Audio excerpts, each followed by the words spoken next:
Você sabia que na Segunda Guerra Mundial, concreto era derramado na armadura dos tanques americanos?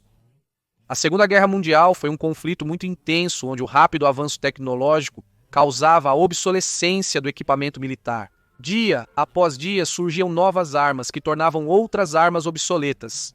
No caso dos tanques, os alemães tinham uma infinidade de contramedidas para enfrentar os blindados aliados. Em estágios médios e finais do conflito, esses blindados eram extremamente vulneráveis às sofisticadas armas do exército alemão. Armas como as minas magnéticas e os posteriores Panzerfaust e Panzerschreck faziam com que qualquer soldado de infantaria pudesse destruir um tanque aliado sem aviso prévio.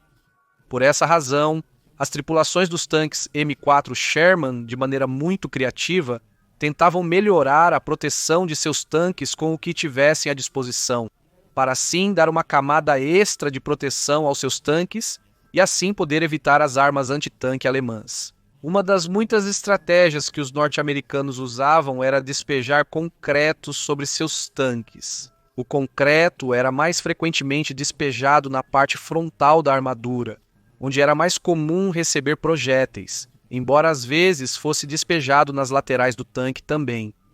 Pode parecer tolo, mas era algo realmente visto em alguns tanques M4 Sherman, mas se pararmos para pensar, também não era algo tão absurdo. Afinal, durante todo o século XX, os bunkers foram feitos de concreto e eram extremamente seguros. O problema disso era que o concreto em si é fácil de ser penetrado por projéteis. O que realmente lhe dá uma grande força e resistência são as placas ou varas de aço que geralmente são adicionadas a ele quando está cru, além de que a espessura das placas de concreto sobre os tanques era insuficiente para causar uma diferença notável na hora de receber um tiro de tanque. No entanto, era útil para uma única coisa: impedir que os projéteis HIT lançados pelos lançadores de granadas e lançadores de foguetes anti-tanque alemães não pudessem atravessar a blindagem dos tanques, por terem muita separação entre a carga HIT e a blindagem, embora obviamente só fosse útil se a carga HIT atingisse as áreas com concreto. Além disso, o concreto impedia que as minas antitanque se prendessem à blindagem. Mas tudo isso trazia uma grande desvantagem, e era que, claro, o concreto pesa e pesa bastante, e obviamente tornava o tanque mais lento, e todo esse peso causava um maior desgaste na suspensão e no motor.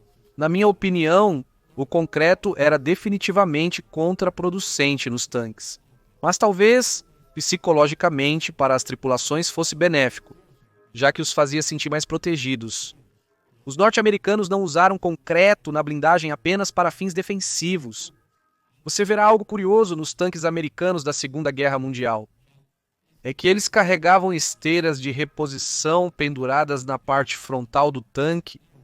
Eles também faziam isso para fornecer maior proteção ao tanque, sendo uma prática comum, que 1004 Shermans com concreto, e mais que nada você vai ver em tanques canadenses e britânicos, que foram os que criaram essas práticas. As esteiras dos 1004 Shermans eram bastante grossas e eram feitas de aço. Ao contrário do concreto, essas esteiras sim forneciam uma proteção extra no tanque, não muito notável, mas era uma proteção no final das contas. Eram penduradas em locais onde a blindagem tinha fraquezas. E não apenas penduravam as esteiras de reposição de seus próprios tanques, mas era comum ver 1004 Shermans com esteiras de outros tanques soldadas na blindagem, inclusive esteiras de tanques aliados ou alemães que foram destruídos anteriormente. Outra medida improvisada para proteger os tanques eram os sacos de areia. Estes têm sido usados desde sempre para deter balas. Em 1944, essa prática se proliferou entre os aliados, e era muito comum ver tanques com sacos de areia nas laterais, e mais comumente na parte frontal do tanque. Inclusive, as tripulações soldavam estruturas de aço para montar esses sacos de areia mais confortavelmente e para que não caíssem facilmente. E embora, obviamente, um projétil de tanque pudesse penetrar essa defesa de maneira muito simples, a eficácia das medidas antitanque da infantaria alemã era amplamente reduzida, porque os sacos de areia ofereciam proteção contra os projéteis High Explosive Anti-Tank, fazendo-os explodir a uma distância muito grande da blindagem para serem eficazes, embora obviamente o peso extra da areia causasse um dano extra à suspensão e também tornasse o tanque, é claro, mais lento. Um último exemplo da astúcia das tripulações dos tanques aliados. No fronte ocidental era a blindagem reutilizada. Muitas vezes, quando as tripulações tinham o equipamento e o tempo suficiente, podiam ser vistos tanques norte-americanos com placas de blindagem de tanques aliados ou inimigos destruídos, em busca de proporcionar uma maior resistência ao tanque.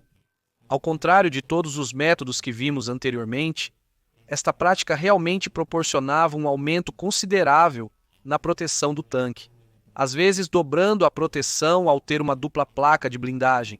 Isso era muito raro de ver, porque as tripulações nunca tinham acesso ao equipamento e muito menos tempo para fazer essas coisas, mas muitos casos de tanques 1004 Sherman com blindagem extra foram vistos, como faríamos nos blindados alemães Stug 3, embora nos Stug 3 isso fosse algo padronizado e de fábrica. Por último, os tanques 1004 Sherman também costumavam levar troncos nas laterais. Mas já falamos sobre isso em um vídeo anterior, então eu realmente recomendo que você assista, o link está na descrição. Todas essas proteções poderiam ser benéficas ou não, mas são exemplos de quão engenhosos podemos ser em momentos de pressão e, de qualquer forma, fizeram as tripulações de seus tanques se sentirem muito mais seguras.